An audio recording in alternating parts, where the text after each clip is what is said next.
A young boy grapples with a terrifying memory. A young boy grapples with a terrifying memory. And then we meet a young man who has had the same reoccurring dream for the past 20 years. A dream involving a woman he's never met. Is it possible that this is simply just a dream and no more? Or is he the victim of an unending love spell? Today on Dead Rabbit Radio.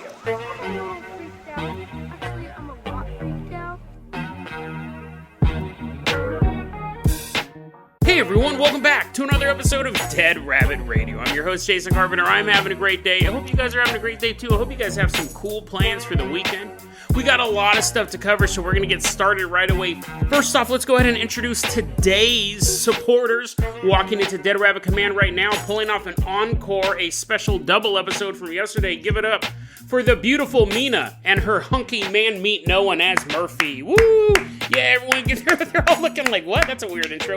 Mina and Murphy came out and saw me at the McMinimans UFO Festival. It was a lot of fun to see some of my listeners in real life. So you two are going to be our captain, our pilots this episode. If you guys can't support the Patreon or can't support the show financially or can't travel to meet me in real life, that's all totally fine too. Just help spread the word about the show. That helps out so much.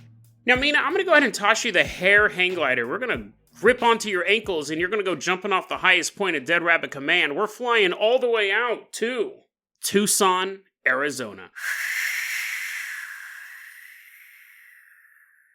And in Tucson, Arizona, there's a young boy, probably about the age of 6. Now, this story was posted anonymously, so we don't have a name, but we're going to call him Tyler. We also don't have a time period for this story. We do know it took place in the past. The person who's posting this story, Tyler, he's an adult now, and he's reminiscing in... This is a really interesting story because you have to wonder exactly what is he remembering. Tyler, back when this story is taking place, is a 6-year-old boy. And he was just doing 6-year-old boy stuff at the time, right? Playing with He-Man action figures or Pogs. I don't know what time period this took place in. I don't think he was flossing to Fortnite. But somewhere between the dawn of mankind and the modern day, this story takes place. And he remembers, outside of just doing normal 6-year-old stuff, he has this one terrifying memory that just happened over and over again. He remembers every so often his dad would take him out to the car and buckle him in. Click, click, click. And then he would take his younger sister, Tyler's little sister. She'd be buckled into her car seat. Bloop, bloop, bloop. And then the dad would get in the car and he'd begin driving through the city of Tucson, Arizona. Eventually, he would reach an automotive shop, pull into the parking lot, and the father would get out of the car. Every time this happened, Tyler would fall asleep. Not on the car ride out there, but when the dad pulled into the parking lot and shut off the car, Tyler would get a case of the snoozies. Peaceful sleep, a 6-year-old, right? And almost every time he would fall asleep, but almost every time he would wake up, and the car would be once again driving through the streets of Tucson, Arizona. Now, Tyler's not specific on the seating arrangement in the car, but I do think it matters, and I'm going to place him behind the driver's seat. Now, a lot of times when I do these stories, a lot of times the people find them, so if Tyler wants to correct me on that detail, that's totally fair, but Tyler, I believe, was sitting behind the driver's seat. Sitting in the back. And this car would be driving down the streets late at night. And Tyler realized something. His father was not driving the car. In fact, no one was driving the car. He would sit in the backseat of this car as it prowled down the lonely streets with no driver. He didn't see anyone's head, shoulders, nothing. Sitting from the back seat, he clearly knew that the car was driving itself. He says that when this was happening, he would be overcome with this primal fear. And because you could say, well, maybe there's just a tiny person driving it. Maybe that person driving the car now is much shorter than any adult that Tyler had ever seen in his life. But it wasn't just that he knew that the car was driving itself. He also had this overwhelming sense of dread. Something really, really bad was about to happen. And he would just sit there in this state of terrified paralysis as this car drove down the road. Tyler doesn't make any mention of a destination. He doesn't remember that it pulled up to Chuck E. Cheese and everything was okay. See you later, ghost car, and thanks for the tokens. He just says that the car would leave the auto shop and drive around town. There's no mention of the destination. And this happened a lot.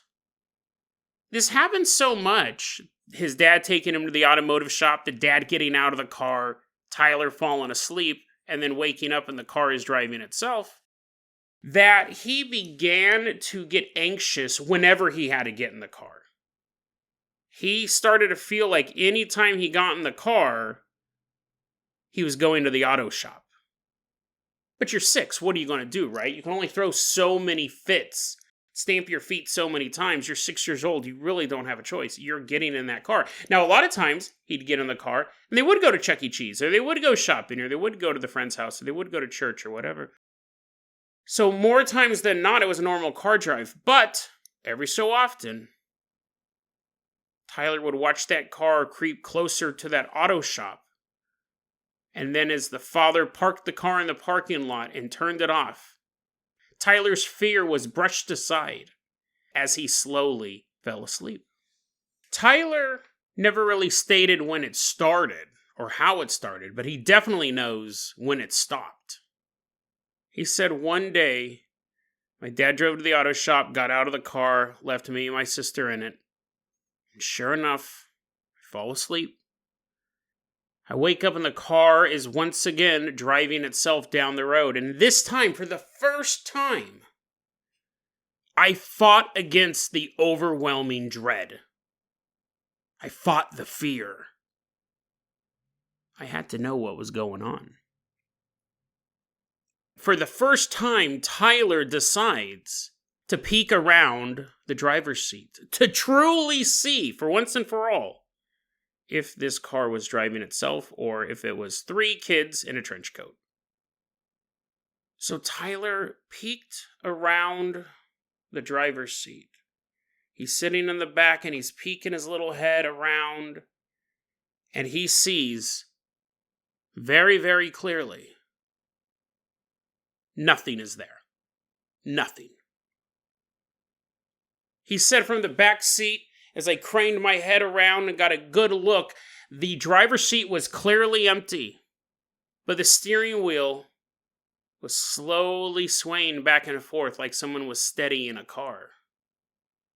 And I saw the pedals, the gas pedal and the brake pedal, slowly get pushed down by some invisible force. This terrified Tyler. This is what he knew it was, but even at 6, he knew this wasn't possible. He immediately snaps his head back, almost afraid that someone might catch him looking and seeing this forbidden thing. He closes his eyes and he pretends to be asleep.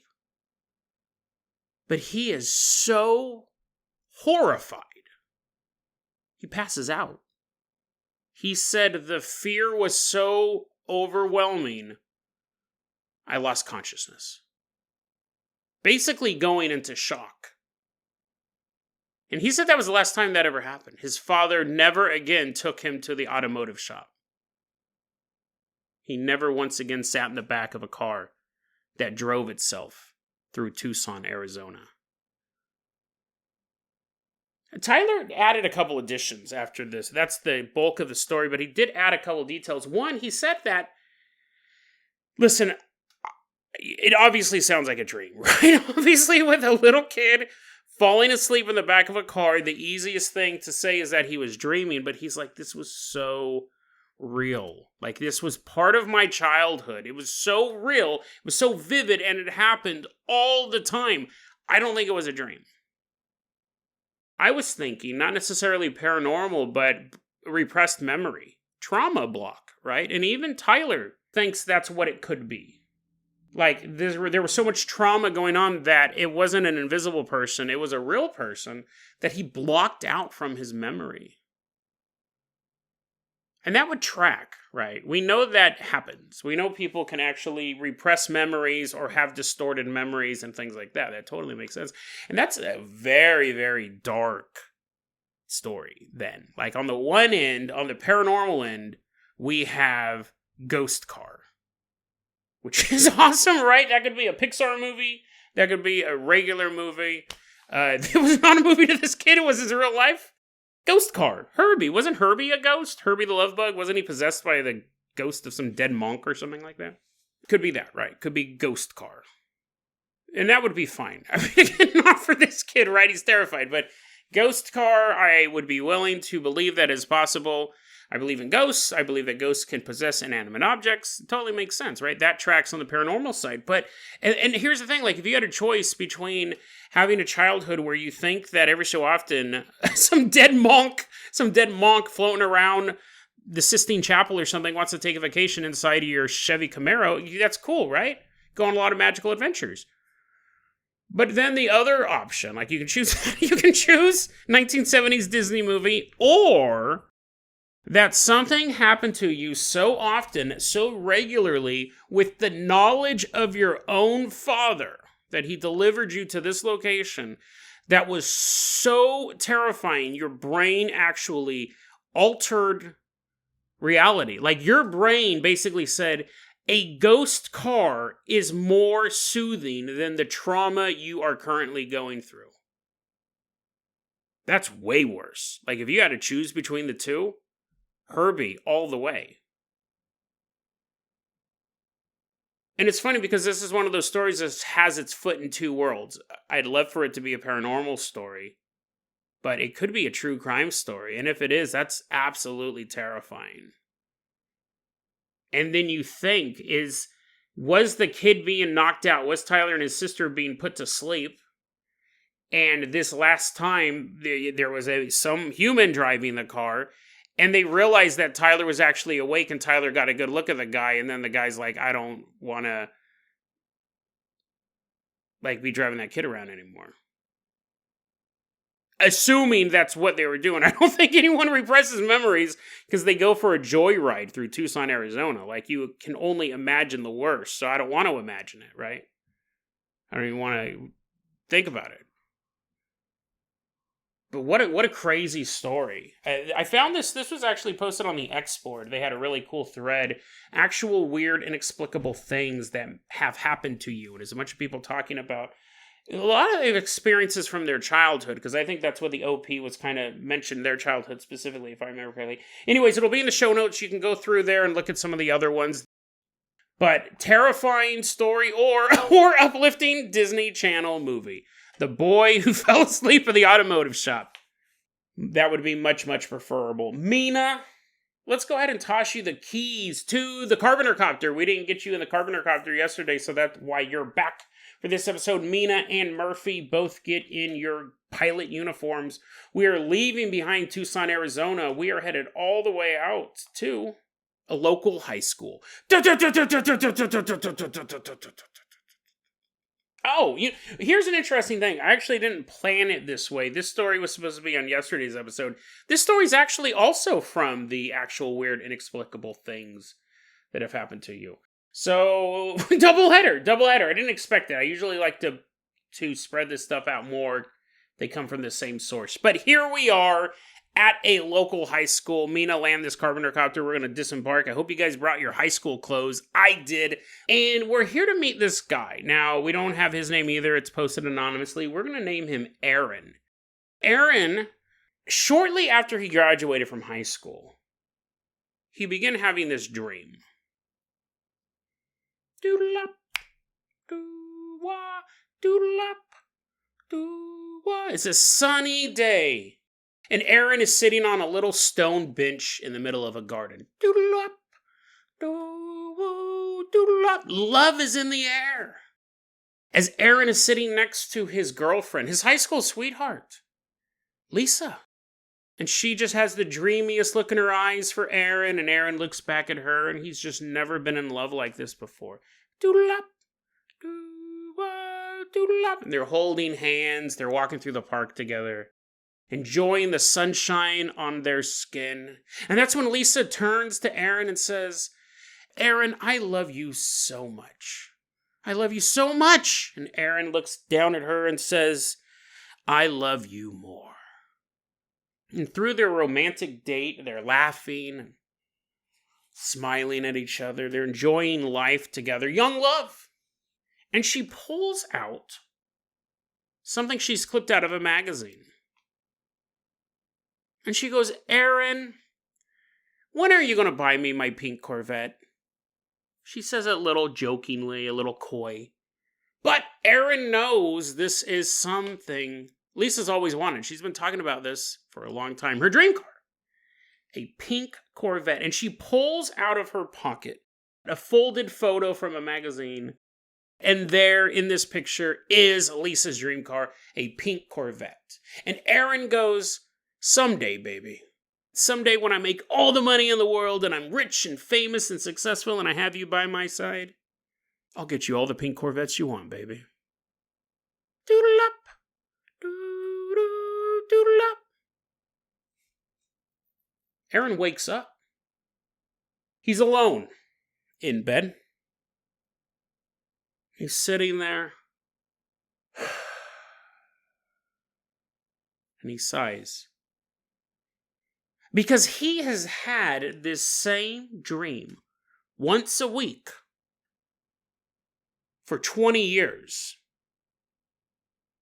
Once a week, he has a dream where he's in high school age Aaron. And he's hanging out with his girlfriend, Lisa. And he has never met this girl before in his life. When he sees this girl, this dream is so vivid. He knows exactly what she looks like. He could pick her out of a photo if he ever had one of her. But he's never met Lisa. He actually says, I never really knew anyone named Lisa. Not in high school. I didn't know anyone named Lisa. He also says, I'm not a car guy. I'm not into cars at all. But when she talks about the pink Corvette, I can, the next day, look up a photo of a pink Corvette and go, that's the one she was talking about. Now, sometimes she'll show him a picture in the dream, so he'll know what to look for. But sometimes just by describing it, he can find a real-life photograph of a pink Corvette that matches her description. That's how vivid these dreams are. He can picture her completely. He can picture the pink Corvette completely, even though he's not a car guy. He goes, sometimes she doesn't bring up the pink Corvette. Sometimes in the dreams, I bring it up. Pink Corvette's always this totem floating through his subconscious, though. He goes, when she brings it up, she'll show me a picture of her dream car, and I'll tell her, someday, baby, someday, I'm going to get you your dream car. But there are times where she doesn't mention it, and if she doesn't mention it in the dream, he will mention it. And when he brings up the pink Corvette, her heart just melts. True love. He listens to her. The sign of any good relationship, right? They're sitting there at the malt shop. One shake, two straws. And he goes, you know what, honey? I'm thinking that you really deserve 2 pink Corvettes.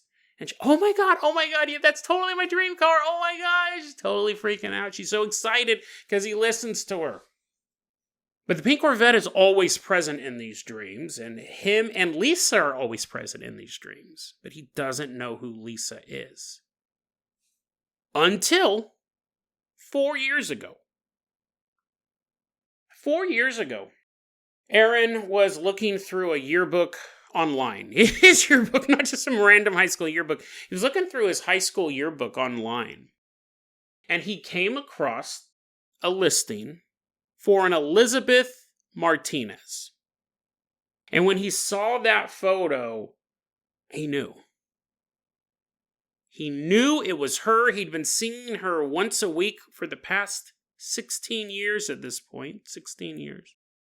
He saw that photo. He knew this was the Lisa from his dreams. But she was an underclassman, right? She was underclassman.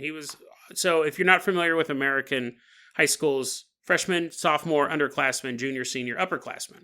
And he says, listen, I never, ever saw this girl before. Now, obviously, you guys are going to find that hard to believe because it's a high school and people mingle. He goes, but I went to a pretty strict conservative school, and they not only had rules between the upperclassmen and the underclassmen fraternizing, whatever the word is. They kept us apart. Not only did they have rules for keeping us apart, they never taught us how to say that word.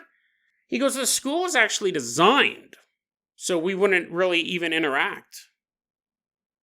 So I never saw her. If there was someone who was 2 grades lower than you, you didn't even know they were there. Unless they were your neighbor, or you passed them on a bus or something like that. I'm not saying they would be invisible, driving their cars. You're like, oh, that must be the freshman coming in this year. But he wouldn't know him. He goes, listen, I didn't know Lisa. Never saw her before. I didn't even think she existed. Like, I just thought this was some really weird reoccurring dream. I couldn't place it at all.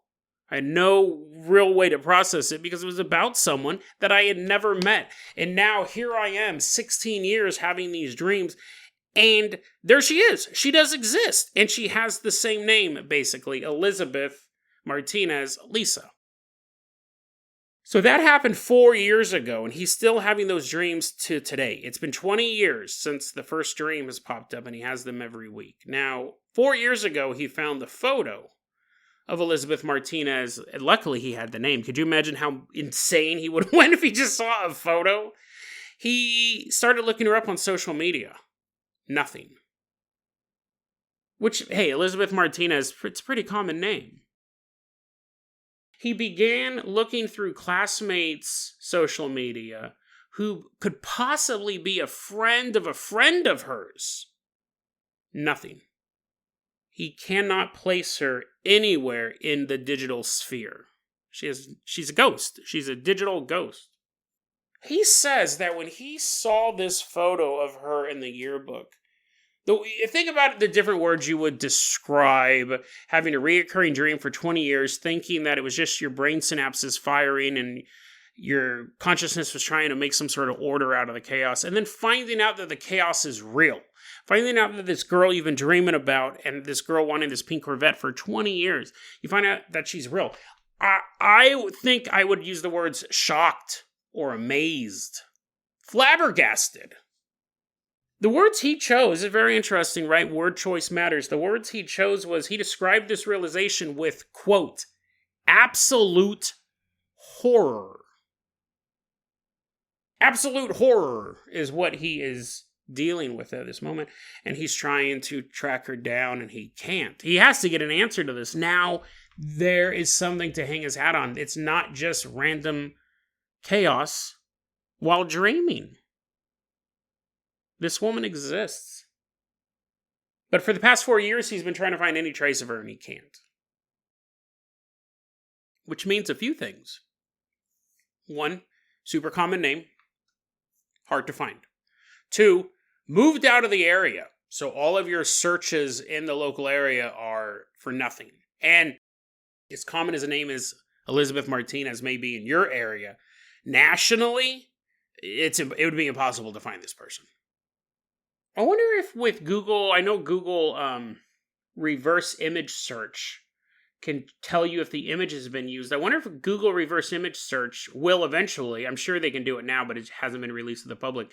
You could, and maybe this is released to the public, I don't know, that you could take a photo of someone, any photo of them, you take a photo of, say, Scarlett Johansson, and then using biometrics on her face can show you a photo of every facial picture of Scarlett Johansson ever.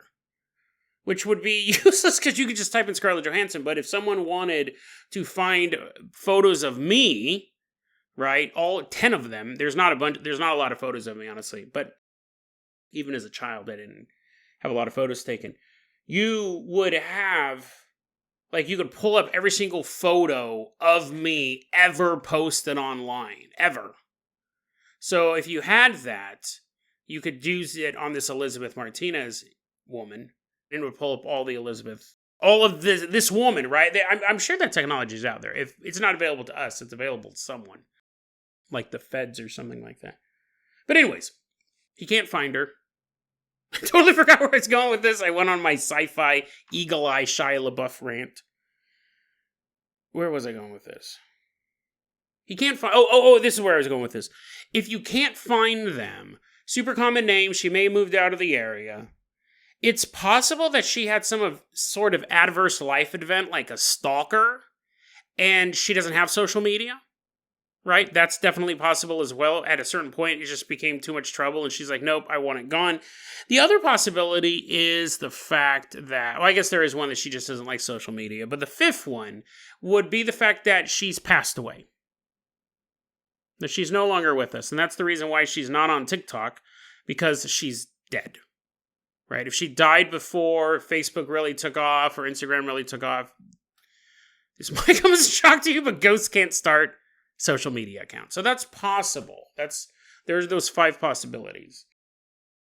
But whatever the reason why Aaron can't find Lisa, he said, listen, when I thought this was just a dream, I just kind of dealt with it. I just thought it was this weird occurrence. But now that I know she exists, or existed at least, he feels like he may have committed, quote, the greatest blunder of my life, unquote. This was true love. This was happiness that he doesn't have today. Imagine going to sleep and not knowing if you're going to be thrust into a dream world where you are loved unconditionally. And then you got to wake up the next morning. It'll almost be torture, right? Because it's going to happen every week. Maybe there's a couple weeks where it doesn't happen, but it's regular, right? And in this dream, he is loved, loved, loved. And the only thing that his high school girlfriend is asking for is a pink Corvette. Now, going back to that, here's another little interesting note, and we'll start wrapping the episode up. He says that sometimes she will show him a picture of the pink Corvette she wants. But this dream's been happening over the course of 20 years. Over those 20 years, the model of the Corvette, like the design of the Corvette, changes as the new models, as the new years of Corvettes are released. The pink Corvette he dreams about today is not the same model. It doesn't look the same as the pink Corvette when the dream first started, because the Corvette has undergone changes. Again, he goes, I'm not a car guy. He's not into cars, but he knows those changes have happened because throughout those 20 years, the pink Corvette stays modern.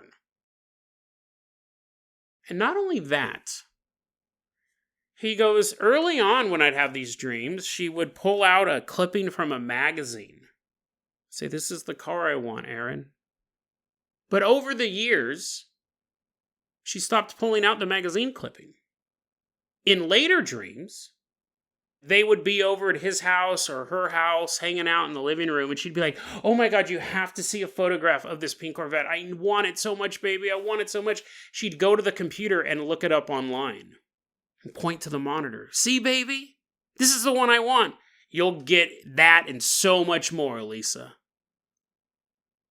As the dreams marched on, Lisa began looking it up on her tablet, scrolling through all the different photographs till she found just the right one.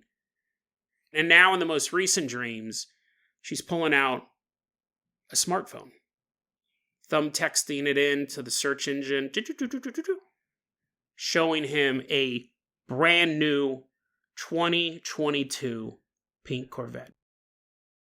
The technology changes as time marches on.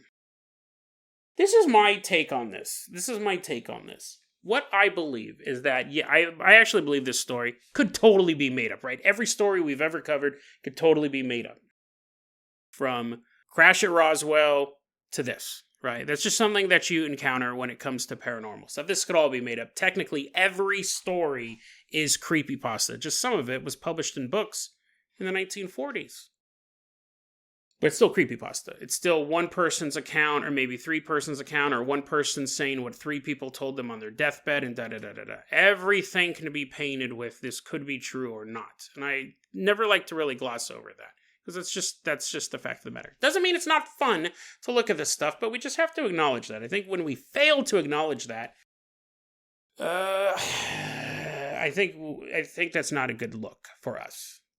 But anyway, as paranormal research. But anyways, this is my take on this. Put on our conspiracy caps and get ready to wrap up this week. I think Lisa's probably still alive. And I think although Aaron never met Lisa, Lisa knew Aaron. I've learned in my life, it's a weird quirk, that men often feel lonely. Men tend to feel really, really alone. And there's always a woman watching from the bushes. Literally or figuratively, right? I've met men who are very lonely, and then you find out that they got some weird secret admirer. Some girl who's just absolutely fascinated by them. Now, is this 100%? No. But it's happened more often than not. It's happened more often that I have seen a pattern. People who are really lonely and looking for a relationship maybe look in the bushes. And you'll find that person. So it's possible. Aaron described himself as a loner in high school. He didn't have a lot of friends. He definitely didn't have a girlfriend in high school. Lisa may have been noticing him. Maybe around town, maybe not necessarily at high school, but she may have noticed him and something may have stuck in her head with him. She was deeply attracted to him. Sometimes it's just the way you smell. You give off this weird pheromone and you gotta take a broom to work to keep women back. It's the weirdest thing in the world. But that's possible. I think that Lisa knew Aaron, but Aaron didn't know Lisa. He was the brooding, lonely boy walking through the neighborhood one day, and Lisa was just totally enamored by this guy. And I think, and I kind of gave this away in the intro, I think she cast a love spell on him. I think she cast a love spell on him so powerful, she didn't even understand the ramifications of what she was doing.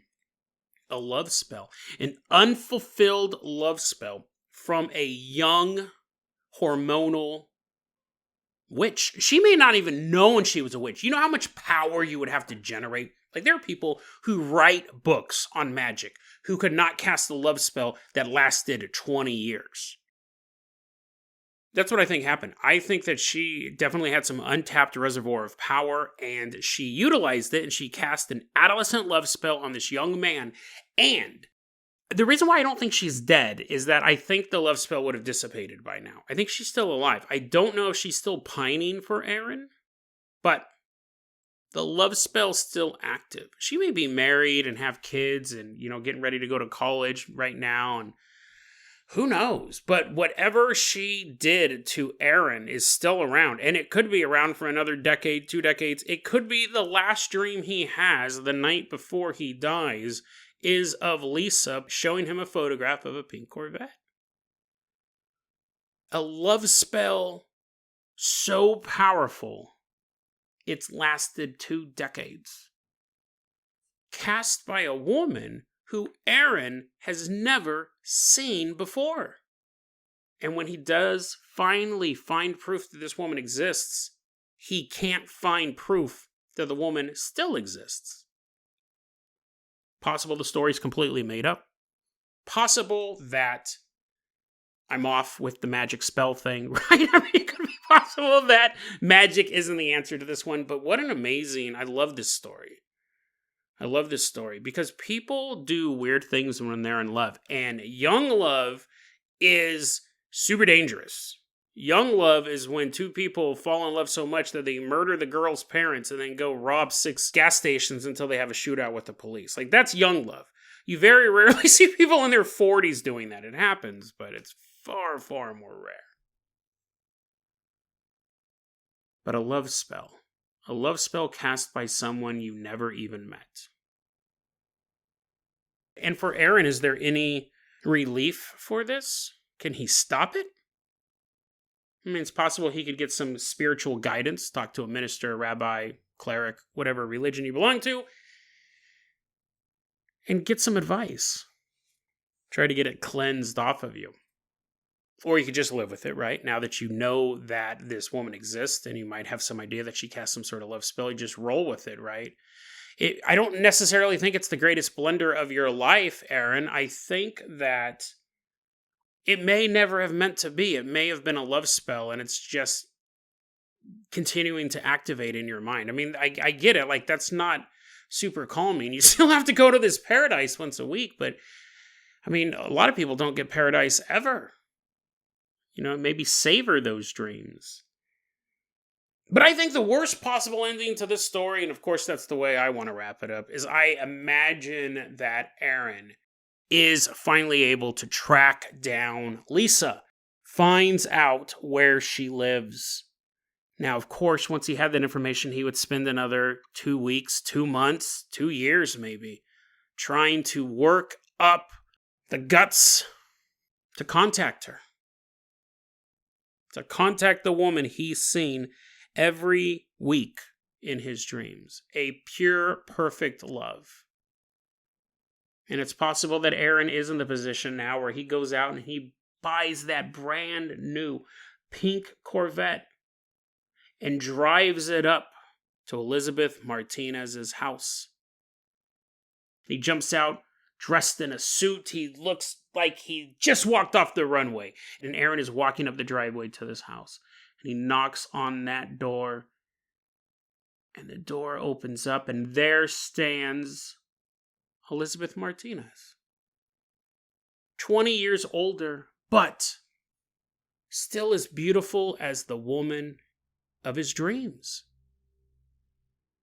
And while Aaron is standing there looking at this perfect angel, his heart rapidly beating against his chest, he steps aside so she can see the pink Corvette, puts his hand out to shake hers, and says, "Hi, I'm Aaron." And she looks at him and says, "Who?"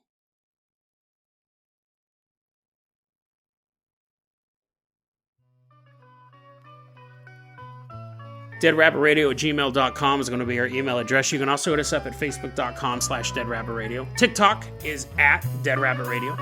Dead Rabbit Radio is the daily paranormal conspiracy and true crime podcast. You don't have to listen to it every day, but I'm glad you listened to it today. Have a great weekend, guys.